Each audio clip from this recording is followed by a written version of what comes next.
Shalom, selamat pagi anak-anak. Bagaimana kabarnya pagi hari ini? Saya harap kalian semua dalam keadaan sehat walafiat, selalu dalam perlindungan Tuhan, dan tak lupa untuk selalu bersyukur kepada Tuhan setiap hari. Baik, pagi hari ini kita akan belajar tentang materi bab 1, Indahnya Mengampuni, dari Pendidikan Agama Kristen kelas 7 SMP. Sebelum kita mulai untuk pembelajaran pagi hari ini, mari kita berdoa terlebih dahulu. Bapa, dalam nama Tuhan Yesus, kami bersyukur tentang kasih dan kebaikan-Mu di dalam setiap kehidupan kami. Engkau Tuhan yang baik, Engkau selalu memberkati kami Tuhan di dalam setiap kehidupan kami. Pagi hari ini Tuhan, kami akan belajar tentang indahnya mengampuni. Berkati, berikan kami hikmat supaya kami dapat memahami dengan baik, jelas dan terang tentang indahnya mengampuni Tuhan. Biarlah indahnya mengampuni ini bukan hanya sebagai pengetahuan, namun kami terapkan dalam kehidupan kami, sehingga kasih itu nyata Tuhan di dalam setiap kehidupan kami. Terima kasih Tuhan, dalam nama Tuhan Yesus kami sudah berdoa dan mengucapkan syukur. Haleluya, amin. Dasar firman Tuhan dari materi pagi hari ini, yang pertama terambil di dalam Kejadian 45 ayat 1 sampai 14. Di sini saya ambil dari ayat 1 sampai ayat 5. Dikatakan, ketika itu Yusuf tidak dapat menahan hatinya lagi di depan semua orang yang berdiri di dekatnya. Lalu berserulah ia, "Suruhlah keluar semua orang dari sini." Maka tidak ada seorang pun yang tinggal di situ bersama-sama Yusuf ketika ia memperkenalkan dirinya kepada saudara-saudaranya. Setelah itu menangislah ia keras-keras, sehingga kedengaran kepada orang Mesir dan kepada seisi istana Firaun. Dan Yusuf berkata kepada saudara-saudaranya, "Akulah Yusuf. Masih hidupkah Bapa?" Tetapi saudara-saudaranya tidak dapat menjawabnya, sebab mereka takut dan gemetar menghadapi dia. Lalu kata Yusuf kepada saudara-saudaranya itu, "Marilah dekat-dekat." Maka mendekatlah mereka. Katanya lagi, "Akulah Yusuf saudaramu, yang kamu jual ke Mesir. Tetapi sekarang janganlah bersusah hati dan janganlah menyesali diri, karena kamu menjual aku ke sini, sebab untuk memelihara kehidupanlah Allah menyuruh aku mendahului kamu." Dari firman Tuhan ini kita bisa belajar tentang bagaimana karakter Yusuf ketika dia mengampuni saudara-saudaranya. Yusuf memperkenalkan diri kepada saudara-saudaranya. Dia mengatakan, "Mendekatlah." Kita tahu bahwa bagaimana saudara-saudaranya menjual Yusuf sampai Yusuf ada di Mesir. Namun reaksi yang ada di dalam diri Yusuf bukanlah reaksi yang negatif, namun reaksi yang positif. Dia punya kesempatan untuk membalas kejahatan yang dilakukan oleh saudara-saudaranya terhadap dirinya. Namun dia tidak menggunakan kesempatan itu, melainkan mengampuni saudara-saudaranya atas kesalahan yang dia lakukan terhadap dirinya. Dasar firman Tuhan yang kedua yaitu terambil di dalam Matius 6 ayat 14 sampai 15. Karena jikalau kamu mengampuni kesalahan orang, Bapamu yang di sorga akan mengampuni kamu juga. Tetapi jikalau kamu tidak mengampuni orang, Bapamu juga tidak akan mengampuni kesalahanmu. Di dalam Matius ini ditegaskan sekali lagi bahwa kalau kita mengampuni kesalahan orang, Bapa di surga juga akan mengampuni kita. Namun kalau kita tidak mau mengampuni kesalahan orang yang bersalah kepada kita, Bapa di surga juga tidak akan mau mengampuni kesalahan kita. Dasar firman Tuhan yang ketiga yaitu terambil di dalam Matius 18 ayat 22 sampai 35. Yang ini yang ada di dalam layar ini ayat 22 sampai 29. Yesus berkata kepadanya, "Bukan, aku berkata kepadamu, bukan sampai 7 kali, melainkan sampai 70 kali 7 kali. Sebab hal kerajaan surga seumpama seorang raja yang hendak mengadakan perhitungan dengan hamba-hambanya. Setelah ia mulai mengadakan perhitungan, dihadapkanlah kepadanya seorang yang berhutang 10.000 talenta. Tetapi karena orang itu tidak mampu melunaskan hutangnya, raja itu memerintahkan supaya ia dijual beserta anak istrinya dan segala miliknya untuk membayar hutangnya. Maka sujudlah hamba itu menyembah dia, katanya, "Sabarlah dahulu, segala hutangku akan kulunaskan." Lalu tergeraklah hati raja itu oleh belas kasihan akan hamba itu, sehingga ia membebaskannya dan menghapuskan hutangnya. Tetapi ketika hamba itu keluar, ia bertemu dengan seorang hamba lain yang berhutang 100 dinar kepadanya. Ia menangkap dan mencekik kawannya itu, katanya, "Bayar hutangmu." Maka sujudlah kawannya itu dan memohon kepadanya, "Sabarlah dahulu, hutangku itu akan kulunaskan." Kelanjutannya ayat 30-35. Tetapi ia menolak dan menyerahkan kawannya itu ke dalam penjara sampai dilunaskannya hutangnya. Melihat itu, kawan-kawannya yang lain sangat sedih, lalu menyampaikan segala yang terjadi kepada tuan mereka. Raja itu menyuruh memanggil orang itu dan berkata kepadanya, "Hai hamba yang jahat, seluruh hutangmu telah kuhapuskan karena engkau memohonkannya kepadaku. Bukankah engkau pun harus mengasihani kawanmu seperti aku telah mengasihani engkau?" Maka marahlah tuannya itu dan menyerahkannya kepada algojo-algojo sampai ia melunaskan seluruh hutangnya. Maka Bapakku yang di surga akan berbuat demikian juga terhadap kamu apabila kamu masing-masing tidak mengampuni saudaramu dengan segenap hatimu. Dari ayat ini, di dalam Matius ini, kita mempelajari dua hal.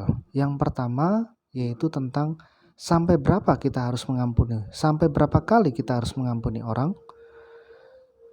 Tuhan Yesus katakan 70 kali 7 kali. Artinya sampai tak terhingga kita harus mengampuni orang lain yang bersalah kepada kita. Kemudian pada bagian yang kedua diceritakan tentang seorang hamba yang berhutang kepada raja. Raja tersebut mengampuni hutang-hutangnya.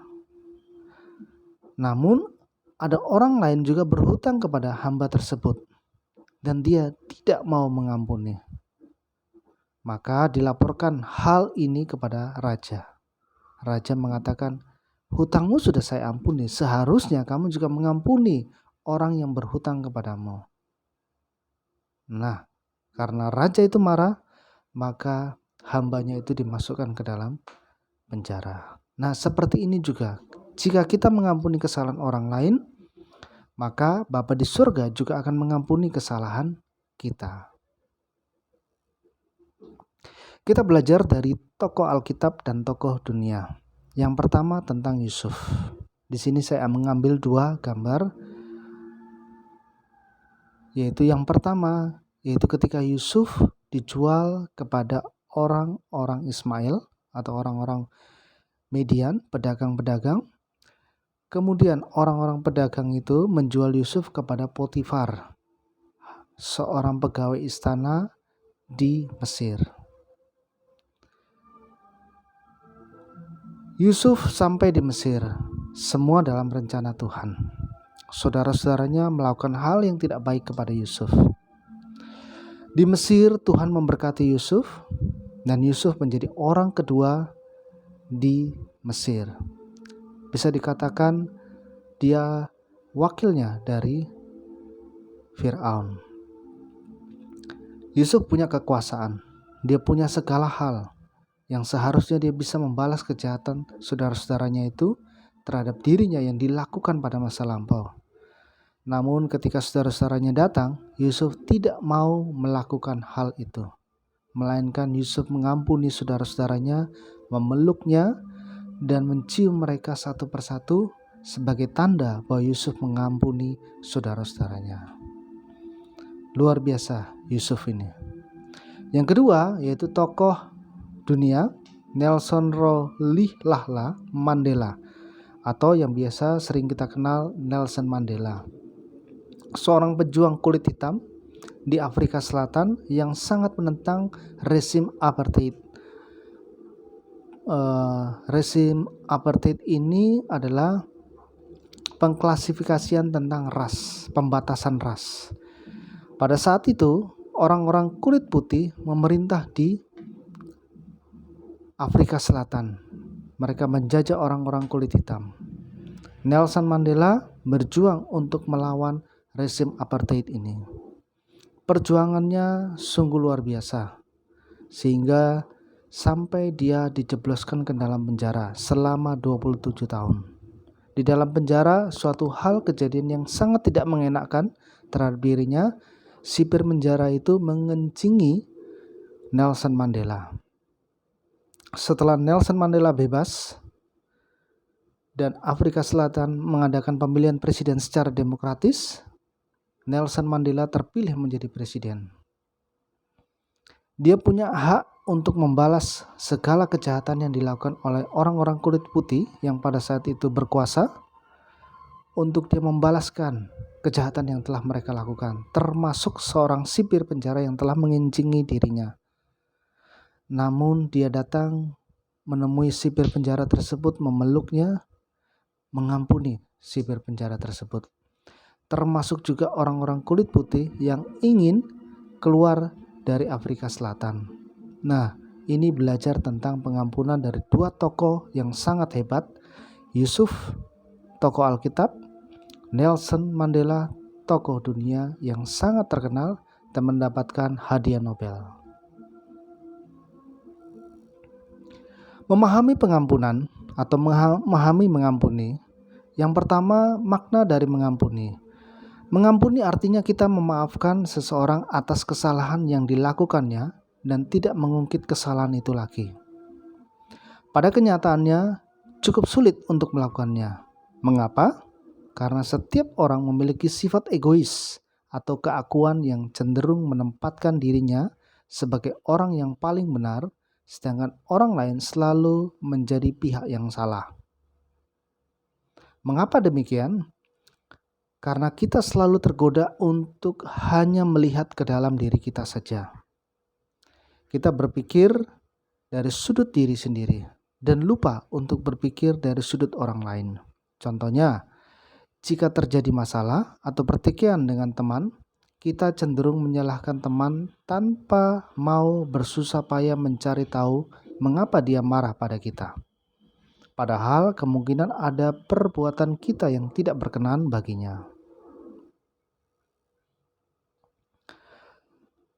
Yang kedua, mengampuni tidak berarti melupakan. Banyak orang mengira mengampuni berarti melupakan masalah, merelakan kesalahan orang lain, membebaskan diri dari kebencian, dendam, dan marah. Sebenarnya mengampuni itu adalah perbuatan yang terutama kita lakukan untuk diri kita sendiri, tanpa melupakan orang yang menyakiti kita. Dengan mengampuni, kita melepaskan diri kita dari amarah dan dendam, bukan melepaskan orang lain dari pikiran kita. Yang ketiga, mengampuni mencerahkan masa depan. Namun seberapa dalam pun luka yang telah terjadi, kita tidak akan sembuh dari luka itu sampai kita mengampuni kesalahan orang yang bersangkutan. Pengampunan adalah sebuah keputusan dari hati, dan mengampuni tidaklah mengubah masa lalu, melainkan mencerahkan masa depan. Artinya, pengampunan yang diberikan tidak berarti menghapus masa lalu, karena semua sudah terjadi. Dengan mengampuni, seseorang dibebaskan dari beban kebencian, dan hati terasa damai. Dengan begitu, langkah ke depan menjadi cerah. Apakah mudah untuk melupakan rasa sakit hati kita? Dalam beberapa kasus, sangat sulit untuk menyembuhkan luka hati dan rasa benci. Tetapi, perlu diingat bahwa pengampunan itu dapat berarti hal seperti berikut ini. Yang pertama, membebaskan diri dari beban kebencian dan menggantinya dengan damai sejahtera. Yang kedua, tidak berarti kita bersedia terluka untuk kedua kalinya. Bagaimana mengampuni? Kamu pernah dipermalukan oleh seseorang, dan hal itu selalu tersimpan di dalam ingatanmu. Semakin kamu mengingatnya, semakin dalam rasa benci. Coba kamu berpikir, mengapa dia melakukan hal itu padamu? Kemudian cobalah membuat daftar penyebabnya. Misalnya, karena kamu pintar dan tekun belajar, atau karena kamu cenderung tidak mau bergaul sehingga teman-teman memiliki pemahaman yang salah tentang dirimu. Mungkin karena kecerobohanmu menyebarkan rahasia yang dipercayakan padamu, atau karena kamu lalai mengundangnya ke pesta ulang tahunmu, atau karena kamu punya teman baru. Jika dirunut, selalu ada hubungan sebab akibat dalam rusaknya sebuah hubungan yang berakhir dengan pertengkaran dan kebencian, juga dendam. Jika kita bersikap objektif, kita akan temukan bahwa kedua belah pihak turut menyebabkan rusaknya hubungan antar teman atau saudara. Pengampunan yang kita berikan pada seseorang hendaknya lahir dari niat baik dan ketulusan hati kita. Yusuf pada dasarnya memiliki hati pemaaf. Sejak dia melihat mereka, dia sudah mulai berupaya menciptakan pemulihan hubungan persaudaraan mereka. Amatlah penting untuk menghubungkan pengampunan atau memaafkan dengan memulihkan hubungan. Mengapa demikian? Jika kita mengampuni seseorang, upaya kita tidak berhenti hanya pada sekedar mengampuni. Kita juga berupaya memulihkan hubungan kita dengan orang itu. Jika mengandalkan kemampuanmu sendiri, tentu sangat sulit untuk mengampuni sesama. Mintalah pada Tuhan agar dapat membantu kamu diberikan hikmat supaya dapat mengampuni orang lain dan juga bersedia memohon maaf pada orang lain atas kesalahanmu. Rangkuman. Allah telah terlebih dahulu mengampuni kita. Dia mengirimkan Yesus Kristus untuk menyelamatkan kita. Cara kita menjawab pengampunan Tuhan adalah dengan mengampuni orang lain yang bersalah kepada kita, ataupun rela meminta pengampunan pada seseorang yang kita rugikan dan sakit. Banyak orang merasa sulit untuk mengampuni orang lain, maupun meminta pengampunan atas kesalahannya, karena mereka selalu berpikir kalau dirinya benar. Memang, jika kita mengandalkan kemampuan diri sendiri, sulit untuk mengampuni orang lain begitu saja. Tetapi orang beriman dapat mengandalkan karunia Roh Kudus untuk membantu menggerakkan hatinya dalam mengampuni orang lain.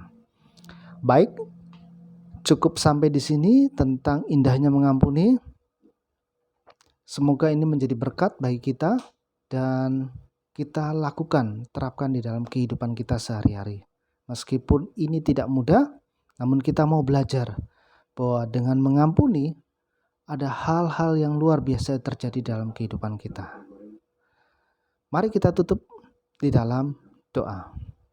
Bapa, terima kasih untuk pagi hari ini. Hamba-Mu telah menyampaikan materi tentang indahnya mengampuni. Biarlah ini menjadi bagian di dalam kehidupan kami sebagai anak-anak Tuhan, bahwa di dalam kita memberikan pengampunan, baik kita bersalah kepada orang lain atau orang lain bersalah kepada kita, ini menunjukkan bahwa kita tidak ada lagi rasa benci, tidak ada lagi balas dendam, atau hal-hal yang bisa menyakitkan diri kami maupun orang lain. Terima kasih Tuhan untuk materi pagi hari ini. Berkati kami di dalam melakukan segala aktivitas kami, sehingga kami dapat memuliakan nama-Mu. Dalam nama Tuhan Yesus, kami sudah berdoa dan mengucapkan syukur. Haleluya, amin. Baik, terima kasih. Sampai ketemu lagi pada materi yang berikutnya. Tuhan Yesus memberkati.